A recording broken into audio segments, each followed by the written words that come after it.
5部宅一营短剧，5种心动瞬间，等待新剧的日子里，为什么我们还是会一次又一次重刷它？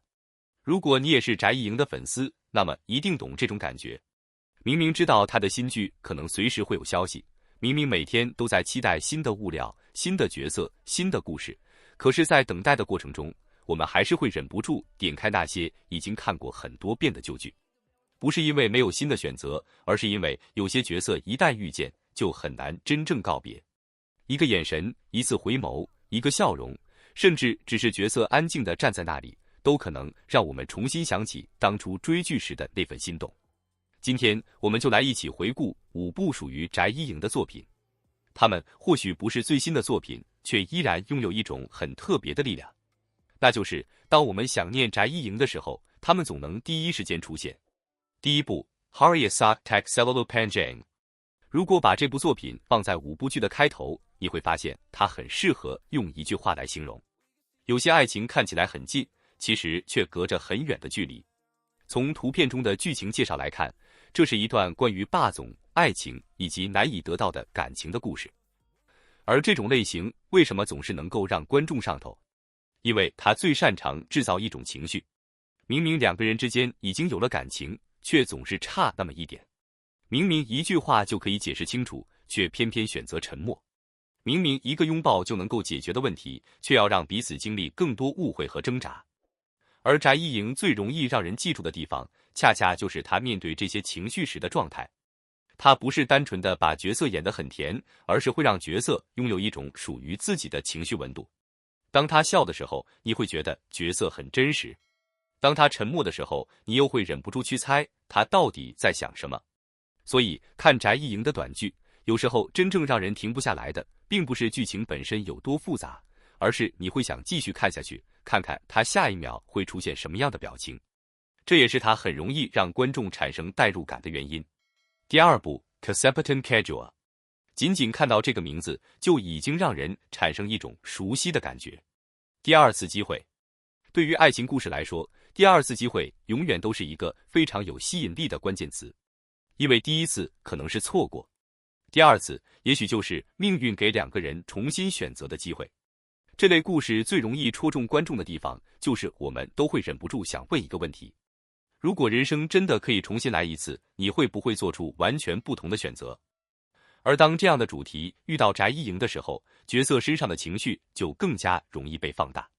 因为他的表演并不是一直停留在单一的甜美状态，从温柔到委屈，从期待到失望，从相信到重新选择。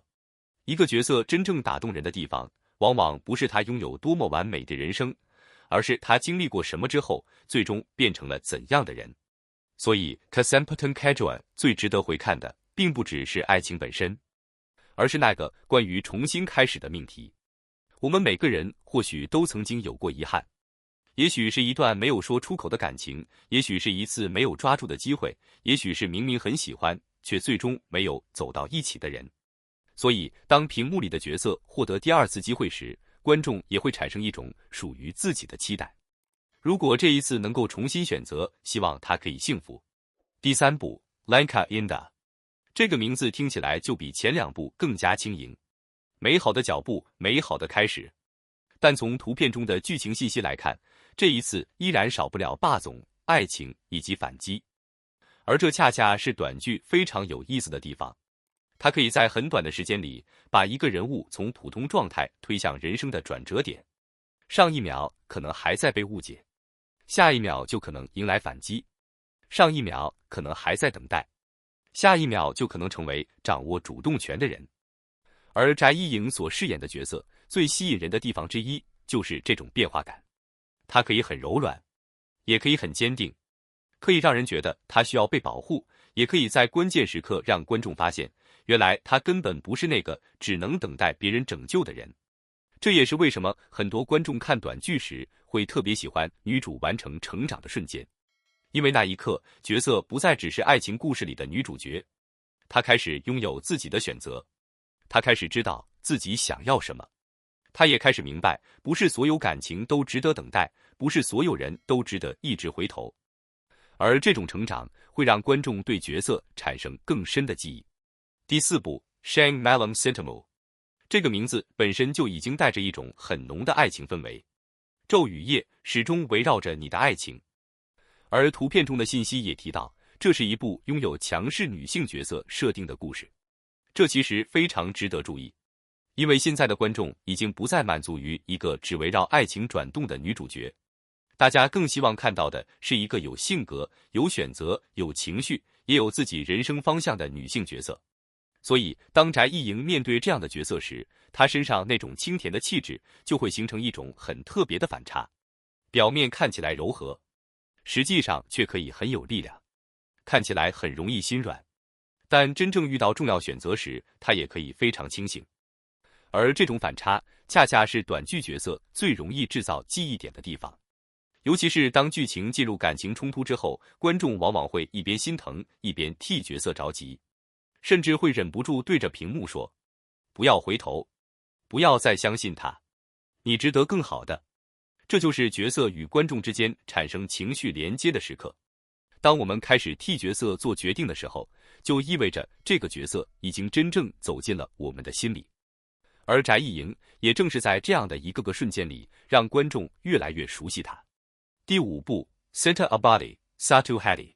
如果前面的故事分别讲了错过、重来、成长以及选择，那么这一部最容易让人想到的就是陪伴。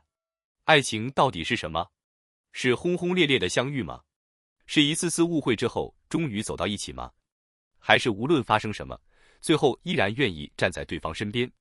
这类作品最容易带给人的就是一种温暖的感觉，尤其是在看完大量冲突、误会和反转之后，观众其实很需要这样一个能够让情绪慢慢平静下来的故事。而翟艺莹的优势也正在这里，她的笑容很容易让人产生亲近感，不是那种遥不可及的漂亮，而是一种很自然的让人愿意一直看下去的感觉。所以很多粉丝喜欢她，并不只是因为她出演了多少作品，而是因为无论她换成什么角色，观众总能从她的表演里找到一点熟悉的感觉。也许是一个笑容，也许是一个眼神，也许只是一个很短暂的停顿，这些看似不起眼的细节，却会在观众心里留下很长时间。5部作品，5种故事，从 Hari Isak Tak Selalu Panjang 的难得爱情，到 Kesempatan Kedua 的重新选择，从 Lanka Indah 的反击与成长，到 Shang Malam Sintamu 的女性力量，再到 Cinta Abadi Satu Hati 的坚定陪伴。你会发现，真正让粉丝舍不得离开的，从来都不只是剧情，而是翟艺莹带给这些角色的生命力。这也是为什么，即使新剧还没有正式来到我们面前，我们依然愿意重新打开旧剧。因为追剧有时候并不是为了知道结局，而是为了再次感受当初第一次心动的那一刻。我们会记得他第一次出现时的样子，记得他笑起来的样子，记得他受委屈时的样子，也记得那个角色最终选择勇敢面对自己人生的样子。对于真正喜欢一个演员的人来说，这些瞬间其实比所谓的最新消息更加珍贵。而现在大家最期待的当然还是翟艺莹的新作品。关于她接下来的新剧，粉丝们一直保持着很高的期待。从目前公开信息和她近期作品动态来看，她仍然在不断尝试不同类型的短剧角色。所以我们真正期待的，也许不仅仅是下一部剧什么时候上线，更是她下一次会带着怎样的角色回来。会不会是完全不同的性格？会不会挑战更加复杂的情感？会不会让我们看到一个和过去完全不一样的翟艺莹？这些问题没有答案之前，等待本身就已经成为追星的一部分。很多人会觉得等待一部剧很辛苦，但是对于真正喜欢他的粉丝来说，等待其实并不可怕。因为只要他还在继续拍戏，只要还有新的角色等待与我们见面，那么这份期待就不会消失。有时候一部旧剧能够陪我们度过很长的一段时间，我们可能在开心的时候看，在无聊的时候看，在压力很大的时候看，甚至在深夜睡不着的时候又重新点开某一个熟悉的片段，然后突然发现原来已经过去这么久了，可是那个笑容依然能够让自己开心，那个眼神依然能够让自己心动。这就是演员和观众之间非常奇妙的关系。作品会结束，剧情会完结，人物也会